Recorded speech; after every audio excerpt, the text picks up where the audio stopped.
Very good. All right. Well, this week, hello everyone. First of all, this week we're learning, we're continuing our learning in the book called Likuti Torah, which is a book written by the first Rebbe of Chabad, the first of the 7 Rebbes of Chabad. And his name was Rabbi Shneur Zalman, and he lived in, I guess you'd call it White Russia, Ukraine, a place called Lyazne. And Chabad, the movement, was called Lubavitch only after the first Rebbe passed away. His son, who was the second Rebbe, moved the whole movement to Lubavitch. In any case, their goal of this whole thing, Chabad is the only movement, if you want to call it, among the Hasidic movements in Judaism and among the others, in fact, although it has 2 names. All the other groups of Judaism, the other, if you want to call them, like Gur Hasidim, Belzer Hasidim, Vishnitz Hasidim, Panovich, Slobodka, etc. That's more Litvish. They're named after the town that they came from. Satmar, Vizhit, the Sigit.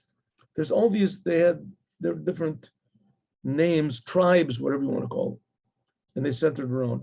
But Chabad has 2 names, Lubavitch and Chabad. Lubavitch is because of the city where most of the time they were, from the second Rebbe of Chabad until the sort of the end of the 5th Rebbe, about 102 years they were in the city of Lubavitch, which is in White Russia, and then they moved to a place called hey, skip my mind, huh? Okay, it happens. Anyway, so then they moved to another place for like 6-7 years, something like that. I have to look it up. And to Rostov. And then it moved back to Leningrad. Anyway, in the times of the wars, World War I, that's what it ended. So, but why is it called Chabad? Because Chabad is a special philosophy that this movement, Lubavitch, has, begun by the first Rebbe of Chabad, and its purpose is to activate the mind.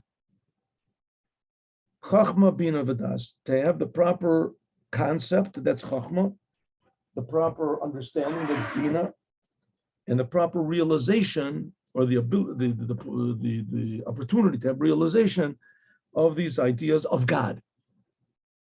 To have the proper concept of God, the understanding of God, and directions on how to bring this into realization. And realization means that you get emotional, and then it comes to your action, speech, and thought, which that's basically the whole idea of Mashiach. The whole purpose of Mashiach is to educate the whole world, that everybody's mind should be directed to the Creator.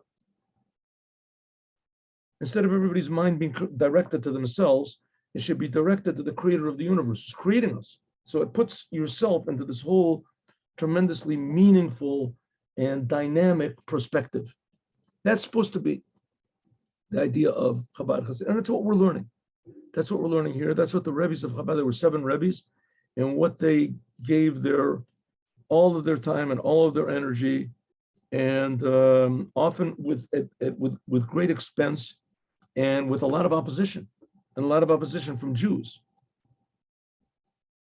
And the reason for this is that these ideas are opposed to common sense, opposed to sense, our senses. You don't see God, we don't feel God. People just live lives according to the, if there's God, it's something you just have to believe in. It's very far away. And the whole idea of Mashiach, which that's the whole purpose of these writings, is only to bring Mashiach. And that's the whole purpose of the Jewish people, is only to bring Mashiach, is to educate the whole world as to how precious the world is, how valuable every second is. Infinitely more valuable than going to heaven. And eventually Mashiach will bring the raising of the dead, which that's what the Rebbe wants to do here. That we're dead. If we're not excited about God, we're not excited about our Creator, we're not excited about the Almighty, He's offering us help, He's offering us happiness, He's offering us support, He's offering us meaning and purpose, the Creator. So if we ignore it, we're only a dead person would ignore things like that. And we're all basically not so alive. We have no really idea what it is. So here we go. Let's go. This week's Torah portion. Here's an example. So the Torah is called the Torah of life, Torah Chaim, and it comes to put life and meaning into every moment of our existence. And so this week's Torah portion, here's an example. This week's Torah reading is called Ki Teitzei. Ki Teitzei le'milchama alevecha. When you go out to war against your enemies. And it says then, it's very strange actually, this Torah. It says when you go out to war against your enemies, and then you take you take captive in the spoils of war, you take a non-Jewish woman and you decide you want to marry her, you want to have relations with her, so she has to convert, you take her into your house, and there's a whole process of how it goes. And he's going to explain this according to Hasidic ideas, what this means to us today, right? Nowadays, people don't go out to war and bring non-Jewish ladies home. So the Rebbe says, oh, yes, we do. Yes, we do, because the time of war, there's a constant war going on. And that war really comes to a head, to action, when we pray. Prayer. In Judaism, prayer is supposed to be not just requesting things from God. God help me, that's also prayer. When you need things, you're supposed to come to God and ask him everything. Everything you need, you're supposed to pray to the Creator. And by the way, it's very severe to pray to something else.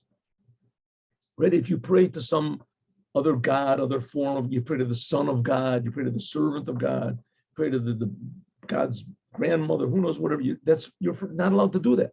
That's called idolatry. Pray only to the Creator of the universe. But prayer is very important. That's one thing. Usually, what is prayer? You take your problems to God. Yes, you. Okay, there's another aspect of prayer, which is also praising God, thanking God for everything he did. Praising God. In Judaism, there's also another form, sort of prayer, and that is the blessings that you make on food and on the commandments.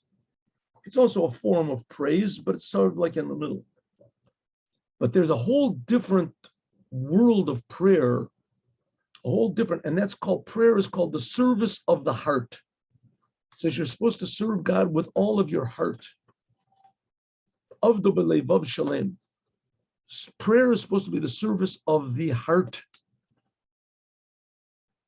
And now we're going to explain what that is, because our hearts automatically get excited about ourselves. And they don't get excited about God. If someone comes and tells you, do this thing and your country will win, and you feel, yes, this is my country, so your heart gets inspired. Do this thing and you will go to heaven. Say, well, it's for my benefit. Yeah, I'll get inspired. People think about themselves. They think about themselves. The whole idea of that's nature. And that becomes our enemy. This selfish feeling becomes our enemy, and we have to go to war against that. And what do you mean get war? Instead of getting excited about yourself, and instead of wanting to direct all of the energy in the world to yourself, you want to get excited about the Creator and direct your energy, which is basically a gift from the Creator anyway, back to the Creator. So how do you do this? Now he's going to explain. You have to think about how real the Creator is, how close the Creator is, how God creates me. Here we go. Ready? When you go to war on your enemy.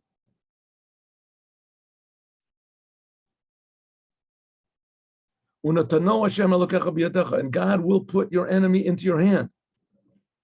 And you will take prisoners.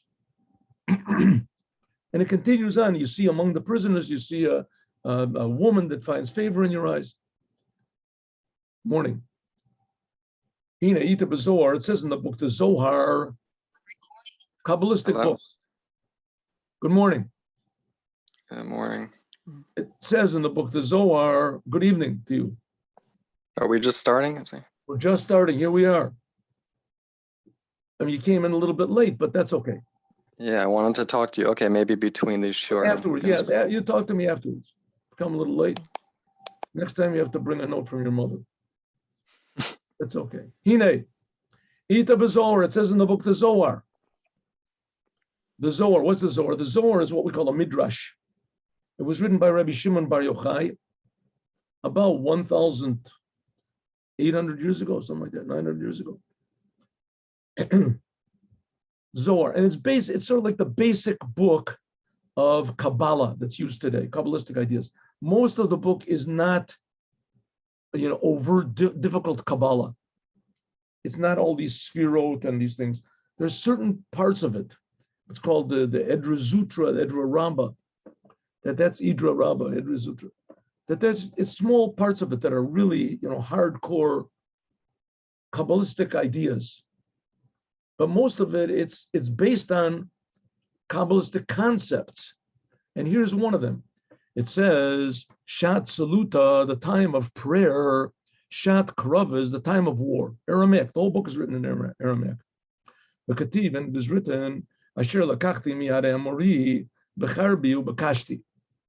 Jacob said to his sons, here's, you take the land, the Shechem Echad, the city of Shechem, you get, which I took from the Amori with my sword and with my bow and arrow. I took it from the Amori, from my sword and arrow, and Targum Onkelos, and the Aramaic translation over there is, what it means, Yaakov went and he fought with a sword and a bow and arrow. With my tsaluti biuti, with my prayer and with my requests to God. What does it mean? Milchama b'tefillah. What does it mean? Prayer is war. And also, Mami palalim b'kol yom. Lama, why do we have to pray every day? The fact is from the Torah. The real commandment to pray is when you need something, you have to request from God. Everything you need, you should request from God. There was one of the great rabbis of the Talmud that when he would have his food right in front of him, he would request from God food because he knew that every second was a brand new creation, and every second was a miracle. You can't take anything for granted, and everything depends on the Creator. He's making everything brand new, so he would pray to the Creator even when the food was in front of him. Okay, we don't exactly do that, but there's a place to do it. That's the commandment is really to pray to God when you need something. So most of us, we don't feel God is creating the world all the time. If we have food sitting in front of us, we don't ask God for food. We're supposed to pray when we need something, right? Desperate times, difficult times, we need something from God. Or once in a while, you want to praise God. But why every day? We pray 3 times a day. Why? All the rabbis say, says that the prayers that we make correspond to the continual offerings. And another place it says that the prayers correspond to Abraham, Isaac, and Jacob. Abraham instituted the morning prayer. Isaac instituted the afternoon prayer. And Jacob instituted the evening prayer. That's one place. Another place, though, it says that prayers are corresponding to the sacrifices, the tamidim. What's tamidim? Every day in the Holy Temple, they would bring, first sacrifice would be a sheep. The last sacrifice would be a sheep. That's what's called tamidim. They would bring a sheep. That was what's called the continual offering. Every day. On Shabbat, on the holidays, they would bring it. So they would bring one in the morning and one in the evening, right before the evening. That's the morning prayer and the evening prayer. That's the morning prayer and the afternoon prayer, I'm sorry. And then they would take out the ashes in the evening. That corresponds to the evening prayer. Okay, so what does it mean that the prayers that we pray are like the sacrifices? Inyan is like this. the topic explanation is like this. Kasiv, it says, at Korbani Lachmil Ishai. My sacrifices, my bread for my fire. That's what God says. The sacrifices were my bread and my fire. Okay, now if you just think about it for 1 second, and even if you don't think about it, and in fact, the less you think about it, the more you realize this whole business makes absolutely no sense whatsoever. I remember the first time that I read in the Bible, I read the Bible, Jewish Bible, never read it before. And I read the Jewish Bible. I was very, very impressed by the fact that Abraham, Isaac, and Jacob, that they didn't do any commandments, and they didn't talk about heaven or hell, and they didn't have any rituals, and they didn't basically have anything. And God promised them all these things. I was going to give you the land of Israel, and you're going to have children like the stars. And God didn't give them anything. They just were wandering around, and the whole story ends up that they go down to Egypt, and they get even their freedom is taken from them. So I couldn't really figure out what was going on. So I continued reading. That's in the book of Genesis. And all of a sudden in the book of Exodus, it talks about making this a temple, a temple, and you make an altar and you make sacrifices. And the next book, Leviticus, Vayikra, really gets into the details of the sacrifices and where you spill the blood and where you have to slaughter the animal. And I just couldn't believe that this was Judaism. I couldn't believe that this was normal, that you really would expect anybody, why didn't somebody delete these chapters? Obviously this is just obsolete and it's barbaric and it's primitive. You're going to make kill an animal. Why are you going to kill an animal for? What does that possibly got to do with Judaism, right? Judaism, there's this intellectual thing, a well-groomed rabbi stands up on the podium and he gives a lecture with good, beautiful English. That's Judaism, right? Judaism, it's a respectable religion, All of a sudden you're making sacrifice, lots of blood all over what's going on? So it says the Rebbe, in the time of the Holy Temple, and we, by the way, we pray that the third temple should be built. We're longing for the third temple so we can make sacrifices again. I mean, really, that's something to pray for? I think that's something to avoid. Well, who would want to pray for a thing like that? Says the Rebbe, I'm going to explain to you that the sacrifices are the most important element of human existence. Most important element. Because the most important thing in humanity is responsibility. We are responsible to the creator of the universe, and the creator of the universe reacts when we fill our responsibility. And we have free will to do it or not to do it. That's going to be this thing of the sacrifices. We do our responsibility and God reacts. So that's what it says. My sacrifices, by the word korban, also means to come close. Correct. Look, it's correct. So the time of prayer, that's the time of sacrifice. We make ourselves come close to God. It says that in the time of the Holy Temple, let's look at what's going on. In the time of the Holy Temple, it says, it's korban nilachmi l'ishai, my sacrifices, my bread for my fire. There was a fire on the altar, right? Show you makrivim korban. They would bring the sacrifices in the time of the Holy Temple, la'ola, and bringing it up, al gabi mizbeach, on top of the altar, mimina behema, from some sort of an animal, a bird, birds and animals. Kadei, in order, shetered eish, so there would come fire, mina shamayim, from heaven. God would react. They would bring a sacrifice from below, and a fire would come from heaven, and would eat up the sacrifice. Right? You don't see that every day, right? Because the animal, the life of the animal soul, he yisoda mi yesoda eish, the animal soul inside of the animal. That comes from the foundation of fire. Now, it happens to be that me and you and everybody else also has an animal soul inside of us. That's our urge to eat, our urge to sleep, our urge to talk, our urge to have whatever his friends and be, social. In other words, the animal soul, that's us. And it comes from what's called the foundation of fire. Ki daled bechinas, there's 4 levels. Domim sameach chayim adaber. Good morning, Abba. Domim sameach chayim adaber. Mineral, plant, animal, and human. That corresponds to the 4 elements. Eish, ruach, mayim, offer.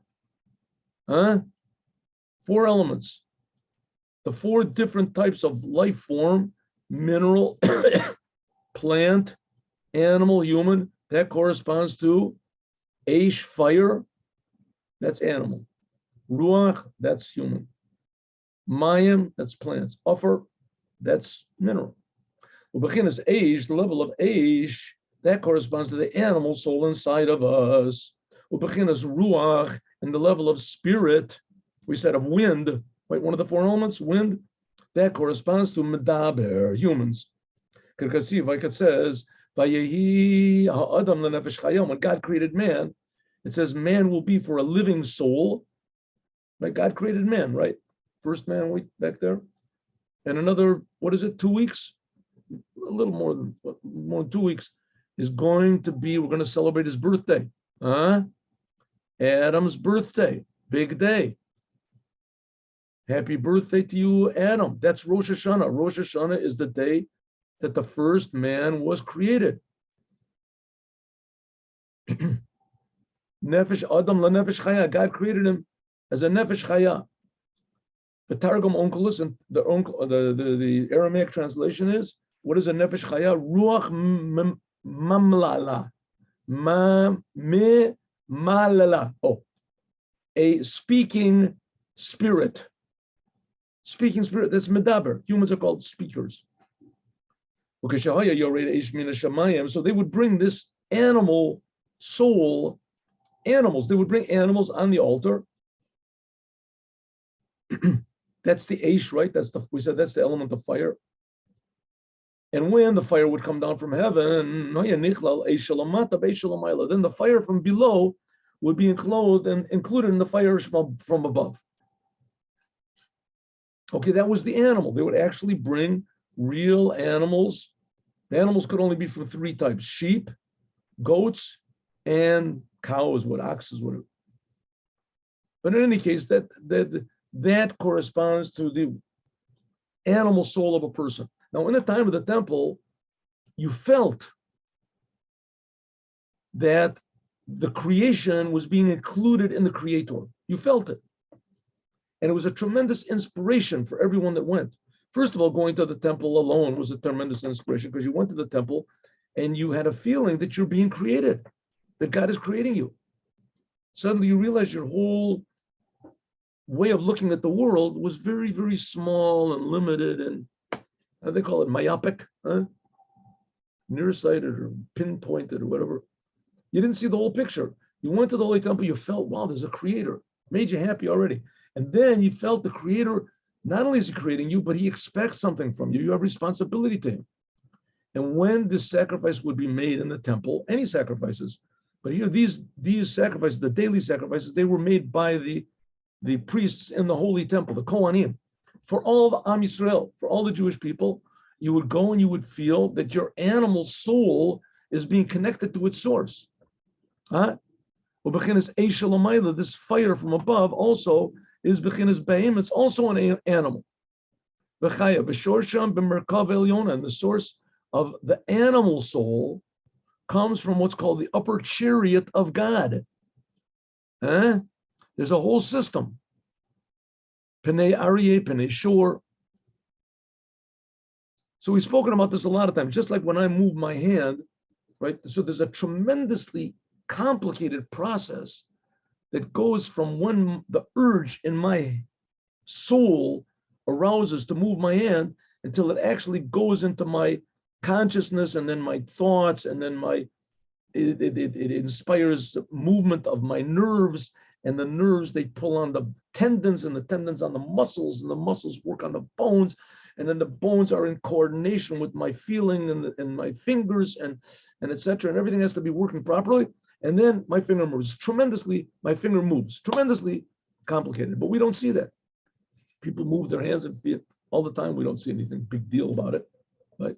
Till God forbid something goes wrong, right? But generally it's not so. Here we have the same thing. In order to come from God, the creation of the world, so there's a whole big process in the middle, a whole big process, but it's all God. But the process is very good. So it says our animal soul comes from what's called the face of the lion, the face of how do we know there's a face of a lion, face of an ox? It says in the prophecies of Yechezkel, how do they call Yechezkel in English? Ezekiel. And also in Isaiah, he tells that he went and he saw these big, amazing visions, and there it was. He saw also Daniel talks about it. That was the lion that came down from above and it ate up the sacrifices. So people would go to the Holy Temple and they would see that there was God. They would see that God reacts to what we do. They see that God is infinitely distant from us and he's infinitely close to us. And that we have an interrelationship with God. That's a korban, to come close. God comes close to us, we come close to him. That was in the Holy Temple, everybody felt it. Of course, we know that in the time of the Holy Temple, that people did sins. And the reason why they did sin is because the more holiness there is, the more free choice there is. The more holiness there is, the more free choice there is. And the tendency to choose bad was dramatically increased the more sins that are done. The more sins that are done, the more is the inclination to make the wrong choices. So when Adam chose to eat from the tree, that really, gave a boost to the opposite side, to the side of selfishness and evil. And when the first temple was destroyed, the same thing. When Cain killed Hevel, same thing. It just increased more and more the propensity to make the wrong choice. Didn't make the world worse. The world is good. The world is basically good. God is creating it. God is creating every single human being from love. But the urge to ignore God and not to feel God, that's what's increased. So that's the war we're going to see. Since the temple was destroyed, the people of the Great Assembly, which is right in the beginning of the Second Temple, they instituted tefillah, prayer. That each person should sacrifice his own animal soul, and to elevate it, and to attach it, b'shorsho, and its source. That our animal soul also comes from fire. And the source from which it was hewn, the animal soul, the Yesod of the Bahari Kodesh, and its source comes from this high place. Our animal soul comes from the same place as the animals that they offered in the temple, a little bit sort of different place, on the Merkava. That's the Pnei Arya, the face of the lion, the face of the ox. Ella, but you read this, the Ayin Sorim, after God takes our soul and he brings it down and puts it into what's called, this is the 70 chieftain angels, Ayin Sorim. Vishmori Ophanim, and what's called the dregs, the excrement from these angels, which are called the Ophanim, is what comes from the excrement of these angels. Tainugia olamazeh, all the pleasures of this world. Vakoach hamitave, and the power to desire them. That this also comes from the fire. And also the Yetzer Hora. Also we have the Yetzer Hora. The Yetzer Hora is not just a desire. This is a desire for particular things against God. It doesn't care about God. That's Ra. That's what's called Ra. Hu Eishzar. This is a strange fire. Dolek, it's burning. So therefore, we have to take our animal soul, which is sunk in this world, and it's totally going in the wrong direction. Totally in the wrong direction. The soul. Where is pleasure? It's like, the goat with the carrot in front of it, hanging in front of it. Where is my fulfillment? A little more money, a couple more zeros in my bank account, then I will be fulfilled. Right? I have a nicer house, a nicer looking wife, a nicer car. I get my picture in the paper 5 times, 20 times, 30 times. That's going to fulfill me. And then you find out somebody got it in 31 times, somebody else. How could it be? And you're all jealous in this, right? What's going to bring me fulfillment in the world? Right? Religion or this. That's what's going to bring me fulfillment in the world. But everybody's thinking about me. They're all thinking about how am I going to get it? How am I going to receive? That's called strange fire. Everybody forgot about the source. What God wants from us. Therefore, somehow or other, we have to lift up, we have to redirect our animal, natural, human identity to its source. And what is its source? Fire from above. To be included in what's called the upper chariot. I don't know, that sounds a little bit scary. Who wants to be included in the upper chariot? Right? What happened to Sam? Oh, there's just a big pile of burnt clothes here. He went up to the upper chariot. That's very good. That's really very nice. We got to clean off this chair. That's not what happens when a person gets included in the upper chariot. What happens in the upper chariot, you simply get excited and interested in doing what's right, thinking what's right, saying what's right, feeling what's right. That's what's called the upper fire. That's called God is a consuming fire. What does it mean he's consuming fire? You can read that in other ways. God is consuming fire. What does he consider? God is fire that he consumes the fire that we have that's in the wrong direction. To burn up the power of, it's something like in a car. There's this thing in a car called the distributor, and it tells you when it sends an electric impulse to the fire plugs that have to ignite the gas at exactly one time, right? When the piston comes to the top, so that it's the most pressure, so the gas ignites. It has to ignite. If it ignites in the wrong time, so you get all this backfire. And if it really is in the wrong time, it can turn the whole thing around. That's what somebody told me. I don't know if that's true. It can turn the whole thing around. Instead of the piston making the wheels go forward, it makes the wheels go backward. Okay, I don't know if the last part is true or not, but nevertheless, it's certainly not the ideal situation, right? And that's what happens. If our distributor is all messed up, so we get lit up for the wrong things, right? The wrong things, right? Somebody gets us mad. Somebody says a bad word about it. We get all bad about us. We get all angry. People don't listen to us. We get all angry. People don't laugh at our jokes. We get angry. We get depressed, right? You get fired from your job. You want to jump out of a building. We get excited and kicked off and lit up by the wrong things. So it says we should realize, listen, there's a creator, and the creator is creating us, and the creator is good, and he loves us, but he sends us sometimes a little bit difficulties. And the fact of the matter is that 99% of the difficulty, somebody once told me, an older guy, he said, I've had a really hard life. My whole life has been problematic, difficulties, troubles. He said, and believe me, 99% of my problems were imaginary. When people make up their own problems, he said this to me, that person, that to me. They didn't. My wife burnt the whatever it is, my scrambled egg or something like that. He goes berserk. Right? It changes his whole life. If a person realizes that God is creating you and God gives you challenges, and God gives you these challenges in order that you should improve yourself or whatever, so it's a different life. But the problem is we don't. We have a fire for ourselves, and we get pleasure for the pleasures of people.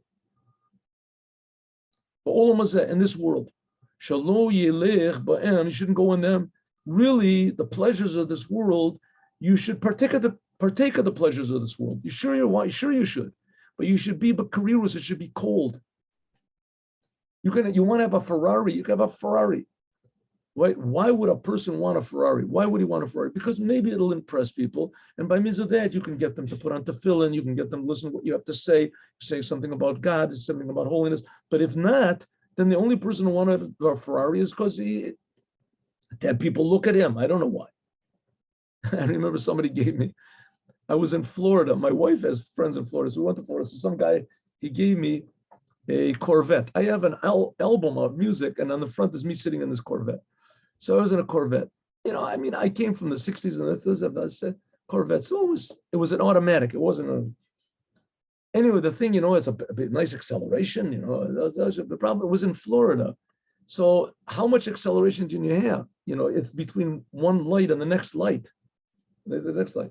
And this guy, of course, lives in Florida. So what did he do with his Corvette? He had people look at him.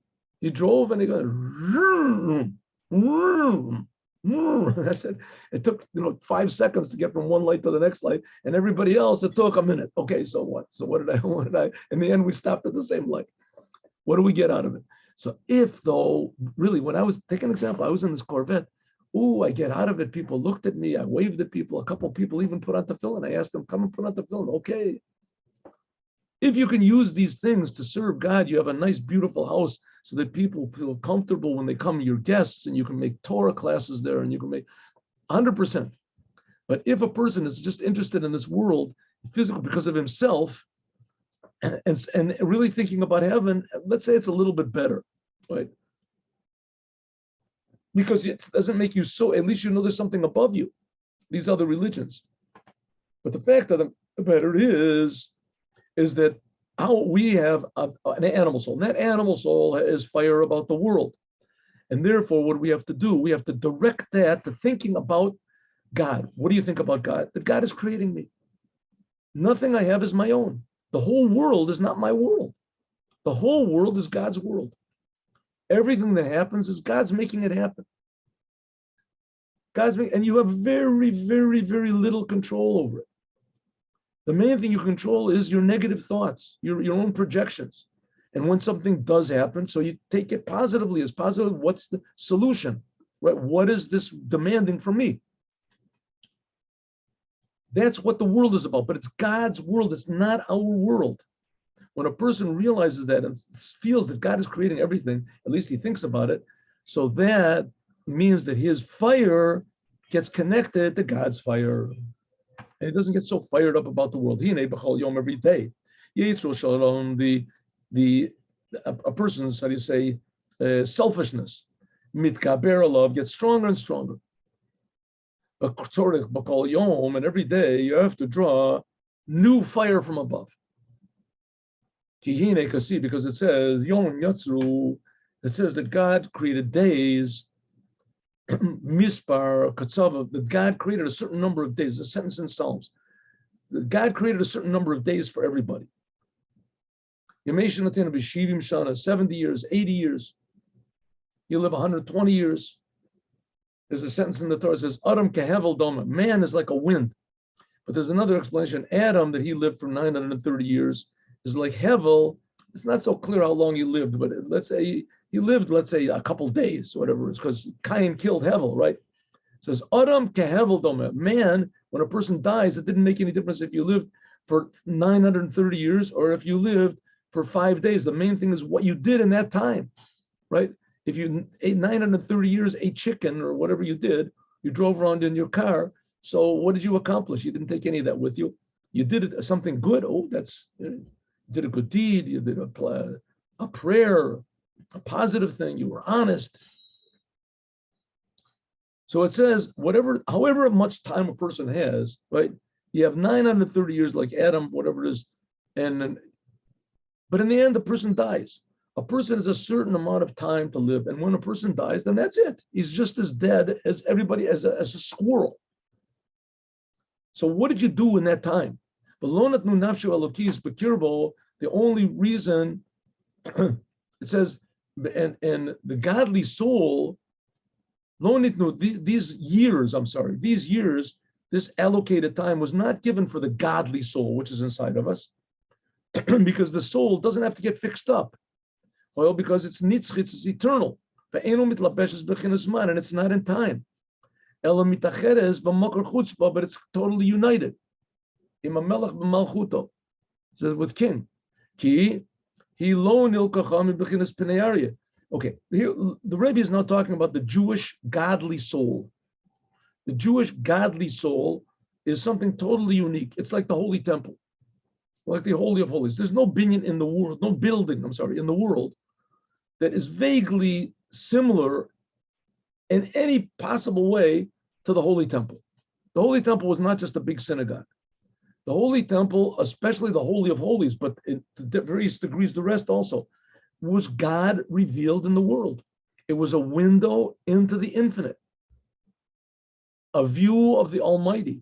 The same revelation that was on Mount Sinai was in the Holy of Holies. That's why in the Holy of Holies were the tablets. Well, the godly soul of every Jew, the Torah was given only to the Jews, right? The Holy Temple is only for the Jews. The godly soul of every Jew is like the Holy of Holies. It's a revelation of the essence of God in this world. Why does God put it in the world? Why does God put the Holy Temple in the world? Why? The whole reason he put it in the world is to fix up the world. In Judaism, going to heaven is just like a stopover. There's reincarnations. People stop over up in heaven for a while, and the soul comes back into the world. There's books written about it. How exactly it works, I don't know. Look, there's the book of the Arizal called the Sefer Shara Gilgulim, of these different. And there's a lot of other books which are written about this. Seder Adorot, who was an incarnation of who and how. In any case, the godly soul of a Jew was not taken from the face of the ox and etc. that we have to offer it up. It's already connected to the essence of God. That's what it says, Ruach Adam Walalamayla. What is the godly soul here in the world for? That's like the fire that comes from above in the Holy Temple. It's the animal soul that descends below to the earth. Eretz Elyona. This is what's called the upper earth, so to speak. That's the animal soul, Masha'enkin, which is not the case, the spirit of man. This is the godly soul. That's what Adam had before he ate from the tree. When he ate from the tree, he got the whole thing messed up. Mixed it up. Bad became good, good became bad. Maila Maila, Gavoa Mial Gavoa. Look what it says in the union of Ruach Tashuv, etc., etc., etc. Okay, but so why were the days of life? Why did God give a person a certain amount of time? It's only for his animal soul. And like I said before, what's another word for the animal soul? A 2-letter word for the animal soul? Me. Me. The animal soul is me. And inside of me is a Jewish soul, if you're a Jew. A non-Jew does not have a Jewish soul. It does not have a godly soul. The soul is godly. The soul is spiritual. He has a spiritual soul. A non-Jew has a conscience. A non-Jew has intelligence. A non-Jew is like the difference between, I don't know, the Eiffel Tower or the most beautiful building in the world and the Holy Temple. The Holy Temple was not necessarily so architecturally fantastic and beautiful, whatever. But the godly soul, it had a revelation of the Creator himself. That was what was in the Torah, when God gave the Torah on Mount Sinai. That's unique for the Jews. Why did God put it in the world? Why did God put the Jews in the world? Why do guys have the Holy Temple in the world? Why? Is to fix up the rest of the world. We're here to serve the non-Jews. We're here to serve the whole world, to fix up the whole entire world. The world was created only for the Jews in the Torah. What does it mean, the Jews in the Torah? The Jews have to fix up the world according to the Torah. That all of mankind should reveal how much God loves them. It's creating them, and everybody's different. That's the big thing in the Moshiach, to bring out the uniqueness of every human being, the potential in every human being. Nice world. Anyway, meantime, we have prayer. And that's the whole idea of the godly soul coming into the world and the set number of years that we have. This is according to the number that God's wisdom decided. Sheyochol Sa'id, this is the amount of time that the soul can bear to lift up what's called kochot v'nitzutzim shenaflu shama b'shvirat hakelim. Oh, here we have a whole new idea. The powers and the sparks that fell into the world from the breaking of the vessels. Ubakol yom, every day we're here in the world, we raise up another spark and a new power. Okay, this term is we can find this commonly, and because it's the only reason we're here in the world, so I think maybe we can you say, let's take a minute to discuss this. What's going on over here? And everything in the world has a meaning to it, a use. Oh, that's a better use. Everything has a use. The Torah determines what is the permissible use and what's the forbidden use. The Torah determines that if a Jew uses something properly in the world and he puts it in his place, then that adds a little bit of meaning to the world. If not, then that disturbs the world. What's it like? Like, let's say, a big puzzle. Right? You go to the store and you see a big special, right? $100 for a 200,000 piece puzzle. 200,000 piece puzzle. I think, wow, this is pretty interesting. You know, have for the whole family. I think I'll buy this thing. It's a special, you know, $100. I'll buy it. Usually it costs like $5,000, $100 special. Good, so he buys it with 200,000 piece puzzle, takes it home, opens the thing up, and it's a huge, huge box. The pieces are really small. And he opens it up and he sees that there's like maybe 100 million pieces in this puzzle. And you read the directions and it says only 200,000 pieces in this puzzle are usable. The rest are not to be used. They're not part of the puzzle. Have a good day. Right. So now what are we supposed to do? What are we supposed to do? So first of all, you have to sift through the whole business. They give you a picture on the front of it. It's a sunset over, you know, Jerusalem or something. So you have to sift through the whole thing and find out the bad pieces. And then you got the good pieces. And then you put the good pieces sort of back together. And that's just a little by little, you put the pieces together, 200,000 pieces, right? You put it, you go back to sleep, you come back the next morning, and the pieces you put together, they're still there. But the pieces that were the bad pieces that you separated, they jumped back in together again. So now you got to separate them again. You have to separate them again, and you have to find new pieces. And that's the idea of us being in the world. I mean, it's an example that I made up. You can take it or leave it. What's the idea? God put us in the world. We're in the world in order to put out this whole big puzzle together. How did the puzzle begin? Everything in the beginning was okay. But God, when he made the world, he made this special thing called the breaking of the vessels. It was purposely. God made it purposely.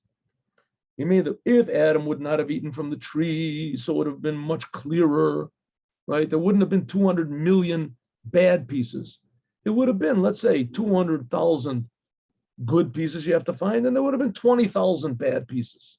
Wouldn't have been so bad. As soon as Adam ate from the tree, he added on a few more million bad pieces, and he confused the thing up. And in the consecutive generations, there was more and more bad until there just was, you know, the situation is impossible, and it's so confused.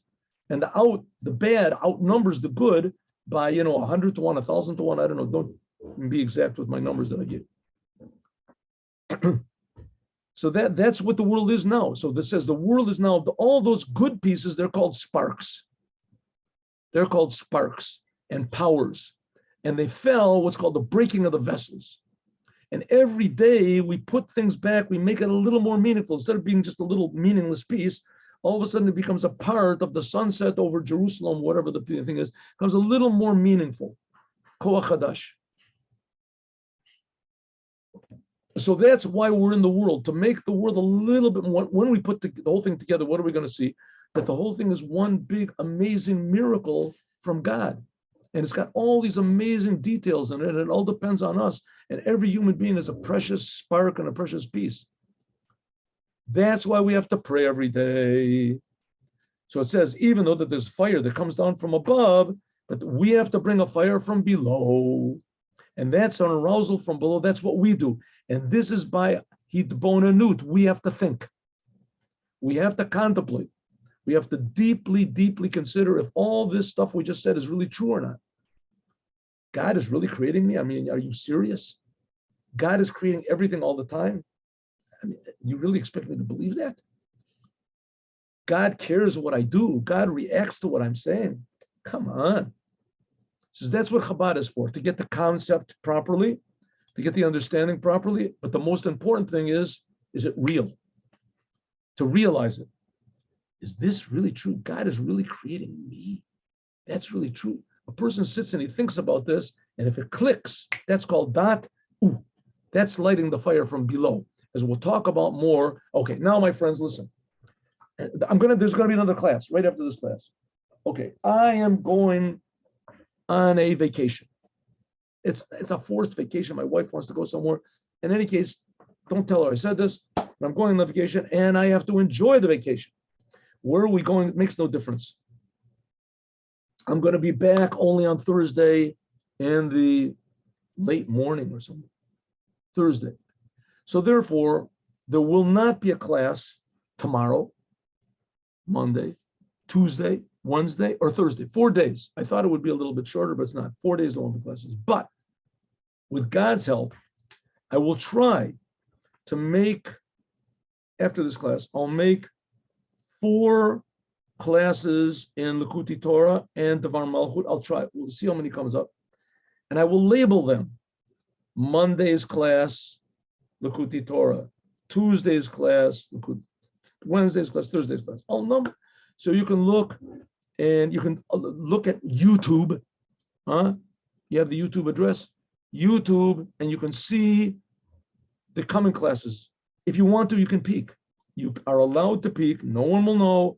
You can look at Tuesday's class on Monday. You can do, but nevertheless, I hope that it'll be available for. Okay, now let's learn the Devar Malchut of the Rebbe. Very interesting.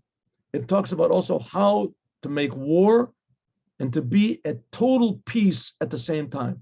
Worthwhile to stay tuned in. 1 second. How do we get? Here we go.